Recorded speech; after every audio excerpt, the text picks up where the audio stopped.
ఇక చూడండి, బట్టి అబద్ధం, సుంకిశాల వైఫల్యాన్ని బీఆర్ఎస్ పైకి నెట్టేసే ప్రయత్నం. అసలు ఏం జరిగింది? కాంగ్రెస్ హయాంలోనే 10 రోజుల క్రితమే గేటు ఏర్పాటు. ఈ గేట్ ఏర్పాటు చేసింది కాంగ్రెస్ వచ్చినాకనే. ఏంది టైం బీమ్ కాకముందుకే, అంటే ఆ పర్టికులర్ టైం కాకముందుకే జూలైలోనే మిడిల్ టన్నెల్ తెరిచే ప్లాను. కర్నూలు నుంచి యంత్రాన్ని తెప్పించి హడావుడిగా పనులు. కృష్ణాకు భారీగా వరద వస్తున్న లెక్కలున్నా రాదనుకున్నారట. సీనియర్ ఇంజనీర్లు వద్దన్నా వినిపించుకొని జలమండలి. కరువైన ఉన్నతాధికారుల పర్యవేక్షణ ప్రమాదానికి కారణాలు ఇవే. ఇంకా చూడు ఇలా బాగా తట్టడు. అంటే ఈయన మాట్లాడితే నిజంగా బట్టి విక్రమార్క మీద ఆడుకో ఇడుకో ఎంతో కొంత సాఫ్ట్ కార్నర్ ఉండే, ఎంత దిగజారిపోయి మాట్లాడుతూ ఉన్నాడు అంటే అన్నింటికి అవతరాల మీద నూకుడే. ఇక మరి అన్యాల మీద నూకితే నువ్వేం చేస్తున్నట్టే, మీరేం బిక్తున్నట్టే? మీరు వచ్చి 9 నెలలు అవుతుంది. ఈ 9 నెలలకెళ్ళి మీరు ఇంకేం బిక్తురు? ఎండిపోయిన షర్ల గడ్డి బిక్తురా? ఏం బిక్తున్నారు మీరు? ఇట్లా మాట్లాడితే మళ్ళీ మీకు నొప్పులు అవుతాయి. ఏమంటాడు ఈయన బట్టి విక్రమార్క? ఏమంటాడు? సుంకిశాల ప్రాజెక్టుకు సంబంధించి 11వ తారీఖు 6వ నెల 2021న బీఆర్ఎస్ ప్రభుత్వము హయాంలోనే ఒప్పందం జరిగింది. 2022లో పనులు మొదలుపెట్టారు. జూలై 2, 2023 నాడు ఆ వాల్ నిర్మాణం జరిగింది. కట్టింది బీఆర్ఎస్ ప్రభుత్వమే. సాగర్లోకి నీళ్ళు వచ్చాయట, కూలిందట. సాగర్లోకి నీళ్లు రాకుంటే ఏమొస్తాయి? సాగర్ కట్టిందే నీళ్ళ కోసం కదా, ఆ నీళ్ళ నుంచే కదా పంప్ హౌస్ దాకా ద్వారా నీళ్లు తెచ్చుకుందామని కట్టుకున్నది. అవన్నీ దృష్టిలో పెట్టుకునే కదా కట్టాల్సింది. డిజైన్లు ఎంత లోపభూయిష్టంగా ఉన్నాయో దీని ద్వారా స్పష్టమవుతున్నది. మీ పాలన, మీ పర్యవేక్షణ ఎలా ఉన్నాయో తెలుస్తున్నది అని చెప్పేసి ముఖ్యమంత్రి బట్టి విక్రమార్క, మాజీ ఉప ముఖ్యమంత్రి బట్టి విక్రమార్క నిన్న సెలవిచ్చిండు. నిన్న మాట్లాడుతూ విచిత్రంగా ఉంటుంది నా భాషా విధానం కూడా. ఇంకా అసలు వాస్తవం ఏదో ఇక్కడ చూడండి, అసలు కథ ఏందనేది ఇక్కడ చూడండి. షాద్నగర్లో దళిత మహిళ పైన పోలీస్ స్టేషన్లో కాకిల దౌర్జన్యం ఘటన అసెంబ్లీ సమావేశాలు నడుస్తున్నప్పుడే జరిగింది. కానీ వారం రోజుల పాటు ఆ విషయాన్ని ప్రభుత్వం బయటకు రానియలే ఎక్కడ కూడా. దాని గురించి మాట్లాడలేదు. సుంకిశాల ప్రమాదం కూడా ఆగస్టు 1నే జరిగింది. దీన్ని ప్రభుత్వం వెల్లడించలేడు. అంటే సభలో తమకు ఇబ్బంది కలుగుతుందని అనుకున్న అంశాలను దాచేయడానికి ప్రయత్నించింది. తర్వాత అవి బయటపడడంతో ఉక్కిరి బిక్కిరై సాకులు వెతుక్కునే పనిలో పడ్డది.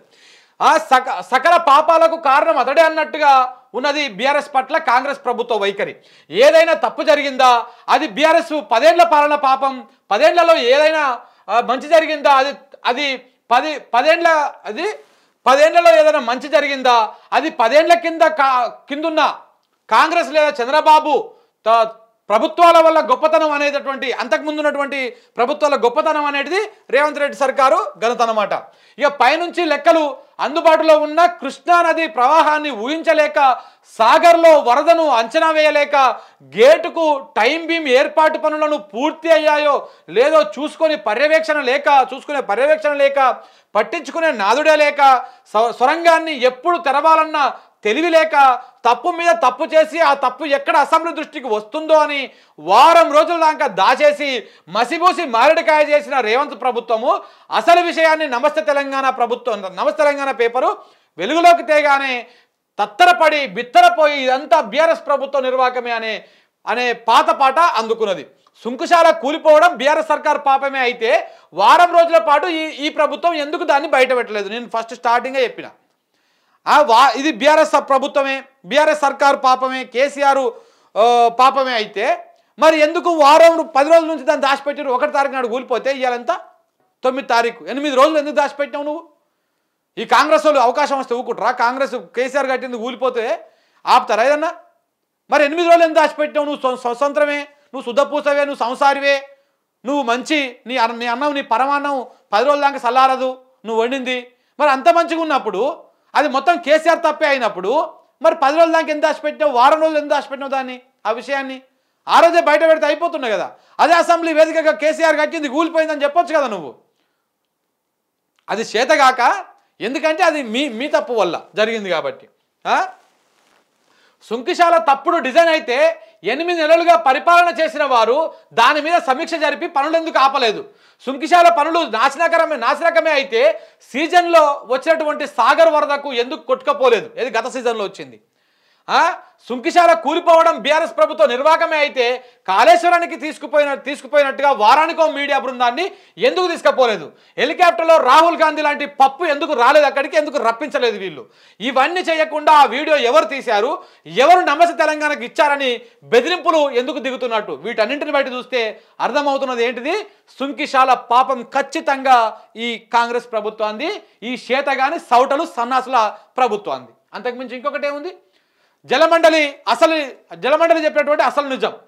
మిడిల్ టన్నల్ గేటును 10 రోజుల క్రితమే బిగించాం. టైం బీమ్ నిర్మాణం జరుగుతుండగా సొరంగం తెరిచివేత. సాగర్కు వరద ఆలస్యం వస్తుందని అనుకున్నాం. ఇంత ప్రవాహాన్ని ఊహించకపోవడం వల్లే ప్రమాదం జరిగింది. సుంకిశాలపై విచారణ కమిటీ, వాటర్ బోర్డు వివరణ. సైడ్ వాల్ పునర్నిర్మాణానికి 20 కోట్ల ఖర్చు నిర్మాణ సంస్థదే. పనులు 2 నెలలు ఆలస్యం అవుతాయి. ఇక వచ్చే వేసవిలోగా నీరు అందించాలనే ఉద్దేశంతో మిడిల్ టన్నల్ పూర్తి చేయడానికి ఏజెన్సీ నిర్ణయం తీసుకున్నది. దీని ప్రకారం వారు సంపు వైపు టన్నెల్ పైన గేటు ఏర్పాటు చేశారు. అంటే గేటు ఏర్పాటు చేసింది కాంగ్రెస్ ప్రభుత్వ హయాంలో అన్నది ఇక్కడ సుస్పష్టం. రిజర్వాయర్ వైపు ఉన్న మట్టిని తొలగించారు. అంటే గోడ కూలడానికి అసలు కారణం అదే, నాసిరకం నిర్మాణం కాదు. అదే సమయంలో సివిల్ వర్క్స్ బృందాలే సైడ్ వాల్స్ మధ్య టైం బీము కనెక్టివిటీకి కాన్స్ట్రక్ట్గా చేసేటువంటి పనులు, కాస్టింగ్ చేసే పనిలో ఉన్నాయి. అంటే ఈ పని పూర్తి కాకముందే సొరంగం ఓపెన్ చేశారు. దీంతో గేటు సపోర్టు సరిగ్గా లేకపోవడంతో కొట్టుకపోయింది. ఈ విషయాన్ని దాచిపెట్టాలి, దబాయించాలి. ఎవరి పాపం ఇదంతా అర్థమవుతలేదు చూస్తుంటే. రిజర్వాయర్కు వరద ఆలస్యంగా వస్తుందని ఈ ఏడాది ఆగస్టు చివరి నాటికి మధ్య టన్నెల్ స్థాయికి లెవెల్ పెరుగుతుందని ఏజెన్సీలు భావించింది. అంటే వరద భారీగా వస్తుందని లెక్కలు సూచిస్తున్నా లేటుగా వస్తుందని అనుకున్నారట. అట్టట అనుకుంటారు? నీకు చెప్పొస్తాయా వరద? అంటే తప్పుడు అంచనా వేయడానికి ప్రమాదానికి కారణం. ఆగస్టు చివరి నాటికి అవసరమైతే టైం బీమ్లను పూర్తి చేయడానికి ప్రణాళికలు సిద్ధం చేసుకున్నారు. అదే సమయంలో మిడిల్ టన్నెల్ కోసము గేట్ ఫిక్సింగ్ పనులు మొదలుపెట్టారు. జూలై 29, 30, 31 తేదీల్లో గేట్లు బిగింపు పనులు జరిగినాయి.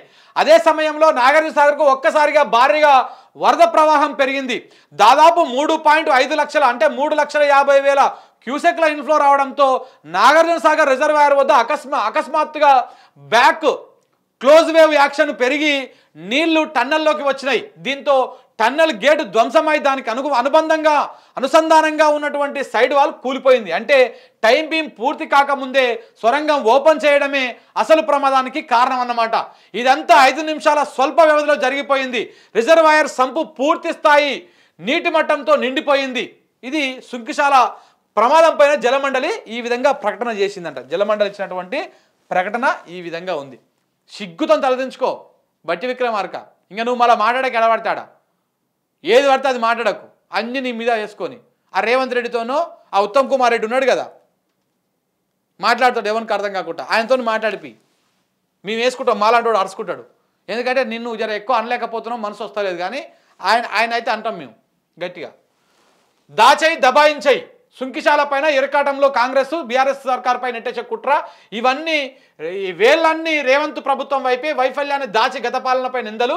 నాడు మేడిగడ్డ ఘటనపైన గంటల్లో స్పందించిన కేసీఆర్ ప్రభుత్వము, సుంకిశాల ఘటన వారం రోజుల పాటు దాచిన కాంగ్రెస్ సర్కారు. ఈ విధంగా నడిచింది. ఇది ఇలా డ్రామా, ఇలా కథ అన్నమాట.